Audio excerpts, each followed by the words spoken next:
जम्मू और कश्मीर पर आ गया बड़ा फैसला। सीजीआई के फैसले से हुआ साफ, जम्मू और कश्मीर पर केंद्र का फैसला सही। जम्मू और कश्मीर है भारत का अभिन्न अंग।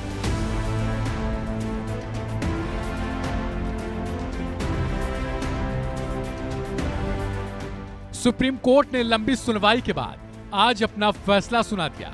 बता दें कि जम्मू कश्मीर में धारा 370 खत्म करने के खिलाफ याचिका दायर की गई थी, जिसके लिए 16 दिन की लंबी सुनवाई के बाद आज फैसला आया है।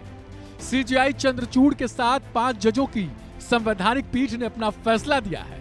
सीजीआई ने आज अपने फैसले में स्पष्ट कर दिया कि 356 के तहत राष्ट्रपति के पास सारी शक्तियां हैं। राष्ट्रपति के पास 370 पर फैसला लेने का पूरा अधिकार है और इसी के साथ ये शक्तियां केंद्र के पास है। सीजीआई ने अपने फैसले में यह भी कहा कि केंद्र सरकार द्वारा 370 हटाया जाना वैध है और ये बरकरार भी रहेगा। बता दें कि सुप्रीम कोर्ट ने कहा कि संविधान के तहत ही ये फैसला लिया गया है। सीजीआई ने कहा कि विलय के साथ ही जम्मू और कश्मीर ने अपनी संप्रभुता को छोड़ दिया था। जम्मू और कश्मीर के पास देश के अन्य राज्यों से अलग कोई आंतरिक संप्रभुता नहीं है, अर्थात दूसरे राज्यों की तरह ही जम्मू कश्मीर भी है।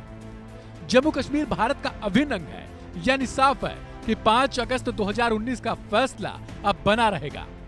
सीजीआई ने अपने फैसले में इस बात पर भी टिप्पणी की कि अनुच्छेद 370 अस्थायी प्रावधान था।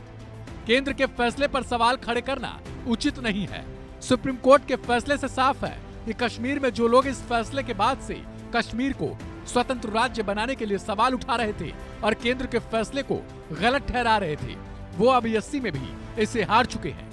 यही नहीं बल्कि सुप्रीम कोर्ट ने केंद्र के फैसले की तारीफ की और कहा कि जल्द से जल्द जम्मू कश्मीर को राज्य बनाकर वहां चुनाव कराए जाए। जम्मू कश्मीर से धारा 370 को निरस्त करने और 2 केंद्र शासित प्रदेश में बांटने के खिलाफ याचिका पर सुप्रीम कोर्ट सुनवाई कर रहा था। सुप्रीम कोर्ट की 5 न्यायाधीशों की संविधान पीठ ने 16 दिनों तक चली लंबी बहस के बाद सभी कानूनी मुद्दों पर विचार किया। बता दें कि इनमें चीफ जस्टिस डीवाई चंद्रचूड़, न्यायमूर्ति संजय किशन कौल, न्यायमूर्ति संजीव खन्ना, बीआर गवई और न्यायमूर्ति सूर्यकांत शामिल हैं। सुप्रीम कोर्ट ने 5 सितंबर को फैसला सुरक्षित रख लिया था।